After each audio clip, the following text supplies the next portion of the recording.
ರಾತ್ರಿ ಸಮಯ, ಎಲ್ಲರೂ ಮಲಗಿರುವಾಗ ಒಬ್ಬ ಹುಡುಗಿಗೆ ಬಂದ ಒಂದು ಫೋನ್ ಅವಳ ಜೀವನವನ್ನು ಸಂಪೂರ್ಣವಾಗಿ ಬದಲಿಸಿತು. ಈ ಸ್ಟೋರಿ ಕೇಳಿದ ನಂತರ ನೀವು ಯಾರಿಂದಲಾದರೂ ಬರುವ ಫೋನ್ಗಳನ್ನು ನಂಬುವುದಕ್ಕೆ ಮುಂಚೆ ಒಂದು ಸಲ ಅಥವಾ 2 ಸಲ ಯೋಚಿಸುತ್ತೀರಾ?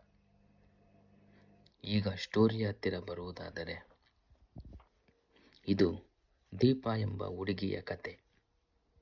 ಅವಳು ಒಂದು ಸಾಮಾನ್ಯ ಮಿಡಲ್ ಕ್ಲಾಸ್ ಕುಟುಂಬದ ಹುಡುಗಿ.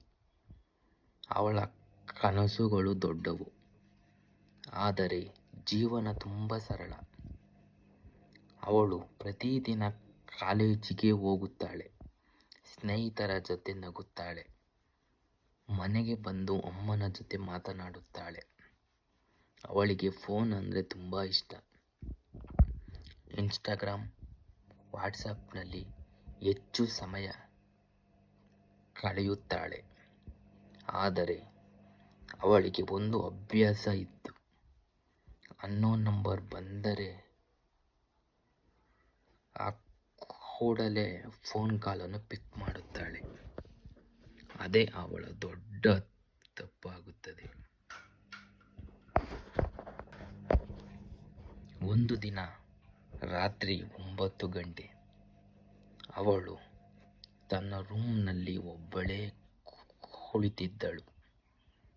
ಅವಳ ಫೋನ್ ರಿಂಗ್ ಆಗುತ್ತದೆ, ಆದರೆ ಯಾರದೋ ಅನ್ನೋನ್ ನಂಬರ್.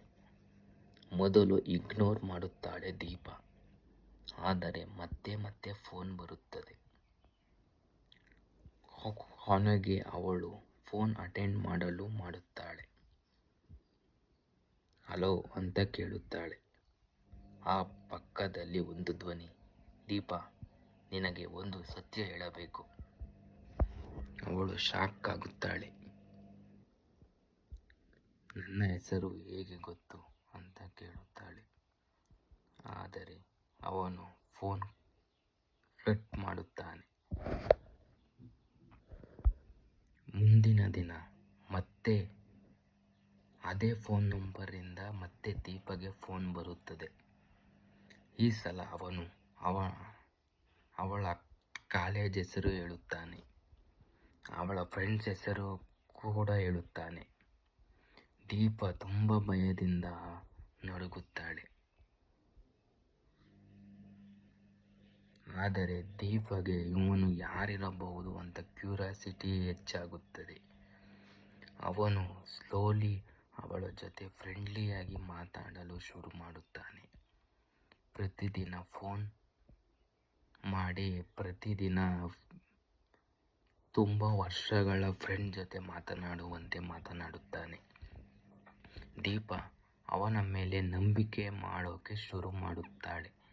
ಏಕೆಂದರೆ ಆ ವ್ಯಕ್ತಿ ಆ ಥರ ಮಾತುಗಳನ್ನು ಆಡಿ ದೀಪವನ್ನು ನಂಬಿಸಿರುತ್ತಾನೆ. ಆದರೆ ಒಂದು ದಿನ ಅವನು ಹೇಳುತ್ತಾನೆ, ನಿನ್ನ ಫೋಟೋ ನನ್ನ ಬಳಿ ಇದೆ ಎಂದು. ಆ ಮಾತನ್ನು ಕೇಳಿಸಿಕೊಂಡ ದೀಪ ಅಲ್ಲೇ ಶಾಕ್ ಆಗುತ್ತಾಳೆ. ಅವನು ಅವಳ ಸೋಷಿಯಲ್ ಮೀಡಿಯಾ ಫೋಟೋಗಳನ್ನು ಡೌನ್ಲೋಡ್ ಮಾಡಿರುತ್ತಾನೆ, ಆದರೆ ಎಡಿಟ್ ಮಾಡಿ ತುಂಬ ಮಿಸ್ಯೂಸ್ ಮಾಡುತ್ತಾನೆ. ನೀನು ನನ್ನ ಮಾತು ಕೇಳದಿದ್ದರೆ ಈ ಫೋಟೋಸ್ ಎಲ್ಲರಿಗೂ ಶೇರ್ ಮಾಡುತ್ತೀನಿ ಅಂತ ಬೆದರಿಸುತ್ತಾನೆ. ಆಗ ದೀಪ ತುಂಬ ಅಳುತ್ತಾಳೆ ಹಾಗೂ ತುಂಬ ಕೇಳಿಕೊಳ್ಳುತ್ತಾಳೆ ಅವನ ಹತ್ತಿರ. ಆದರೆ ಯಾರ ಮಾತಿಗೂ ಅವನು ಹೆದರುವುದಿಲ್ಲ. ಹಾಗಾಗಿ ದೀಪ ಈ ವಿಷಯವನ್ನು ನಾನು ಯಾರಾದರೂ ಹತ್ತಿರ ಹೇಳಿದರೆ ನನ್ನ ಮರ್ಯಾದೆ ಹೋಗುತ್ತದೆ ಎಂದು ಯೋಚಿಸಿ ಸುಮ್ಮನಿರುತ್ತಾಳೆ. ಆಗ ಅವನು ಸ್ವಲ್ಪ ದಿನಗಳ ನಂತರ ಮತ್ತೆ ಫೋನ್ ಮಾಡಿ ದೀಪಾಳ ಹತ್ತಿರ ದುಡ್ಡನ್ನು ಕೇಳುತ್ತಾನೆ. ಆದರೆ ಪ್ರಾಬ್ಲಮ್ ಇಲ್ಲಿಗೆ ಮುಗಿಯೋದಿಲ್ಲ. ಒಂದು ದಿನ ಅವಳು ಕಂಪ್ಲೀಟ್ಲಿ ಬ್ರೇಕ್ ಆಗುತ್ತಾಳೆ. ಅವಳ ಫ್ರೆಂಡ್ ನೋಟಿಸ್ ಮಾಡುತ್ತಾಳೆ. ಯಾಕೆ ದೀಪ ಯಾವಾಗಲೂ ಚೆನ್ನಾಗಿ ಮಾತನಾಡುತ್ತಿದ್ದವಳು ಈಗ ಇದ್ದಕ್ಕಿದ್ದಂತೆ ಸೈಲೆಂಟ್ ಆಗಿದ್ದಾಳೆ ಎಂದು ಅವಳ ಫ್ರೆಂಡ್ ನೋಟಿಸ್ ಮಾಡುತ್ತಾಳೆ. ನೀನು ಏನೇ ನನ್ನ ಹತ್ತಿರ ಮುಚ್ಚಿಡುತ್ತೀಯಾ ಅಂತ ದೀಪಳ ಫ್ರೆಂಡ್ ಕೇಳುತ್ತಾಳೆ. ದೀಪ ಇಲ್ಲ, ಆ ಥರ ಏನೂ ಇಲ್ಲ ಎಂದು ಹೇಳಿದಾಗ ಅವಳ ಫ್ರೆಂಡಿಗೆ ಅರ್ಥವಾಗಿ ನೀನು ನನ್ನ ಫ್ರೆಂಡ್, ನಿಜ ಹೇಳು ಎಂದು ಫೋರ್ಸ್ ಮಾಡಿದಾಗ ದೀಪ ಕೊನೆಗೆ ನಡೆದ ಎಲ್ಲ ವಿಷಯವನ್ನು ಅವಳ ಫ್ರೆಂಡ್ ಹತ್ತಿರ ಹೇಳುತ್ತಾಳೆ. ಆದರೆ ಅವರು ಪೊಲೀಸ್ ಬಳಿ ಹೋಗುತ್ತಾರೆ. ಸೈಬರ್ ಪೊಲೀಸ್ ಕೇಸನ್ನು ರಿಜಿಸ್ಟರ್ ಮಾಡಿದ್ದಾನೆ. ಮತ್ತು ನಾರ್ಮಲ್ ಆಗಿ ಪೊಲೀಸರು ಮಾಡುವ ಕೆಲಸಗಳನ್ನು ಅವರು ಮುಂದುವರಿಸುತ್ತಾ ಹೋಗುತ್ತಾರೆ. ಆ ನಂಬರನ್ನು ಟ್ರ್ಯಾಕ್ ಮಾಡಿದಾಗ ಆ ನಂಬರ್ ಫೇಕ್ ಆಗಿರುತ್ತದೆ.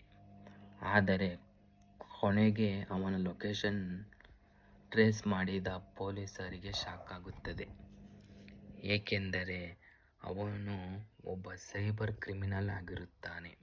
ಹಾಗೆ ಅವನ ಫೋನನ್ನು ಚೆಕ್ ಮಾಡಿದ ಪೊಲೀಸರಿಗೆ ಅವನ ಹತ್ತಿರ ಇನ್ನೂ ತುಂಬ ಹುಡುಗಿಯರ ಅಸಹ್ಯವಾಗಿರುವ ಫೋಟೋಗಳು ಕೂಡ ಇರುತ್ತದೆ. ಆದ್ದರಿಂದ ಪೊಲೀಸರು ಅವನನ್ನು ಅರೆಸ್ಟ್ ಮಾಡುತ್ತಾರೆ. ಆದರೆ ದೀಪ ಡಿಪ್ರೆಷನ್ಗೆ ಹೋಗಿದ್ದ ಕಾರಣದಿಂದ ದೀಪ ಮತ್ತೆ ಮೊದಲಿನ ಥರ ಆಗಲು ಸ್ವಲ್ಪ ಸಮಯವನ್ನು ತೆಗೆದುಕೊಳ್ಳುತ್ತಾಳೆ.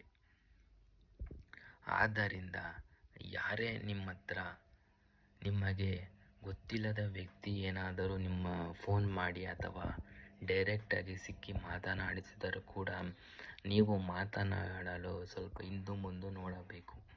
ಏಕೆಂದರೆ ಎಲ್ಲರೂ ಒಳ್ಳೆಯವರಿರುವುದಿಲ್ಲ. ಈ ಜಗತ್ತಿನಲ್ಲಿ 100% ಹುಡುಗರಲ್ಲಿ 60% ಹುಡುಗರು ಕೆಟ್ಟವರೇ ಇರುತ್ತಾರೆ. ಆದ್ದರಿಂದ ಈ 40% ಒಳ್ಳೆಯ ಹುಡುಗರನ್ನು ನೀವು ಹುಡುಕಿ ಮಾತನಾಡಿಸಬೇಕೆಂದು ನನ್ನ ಕಡೆಯಿಂದ ಒಂದು ಮನವಿ. ಆದ್ದರಿಂದ ಧನ್ಯವಾದಗಳು.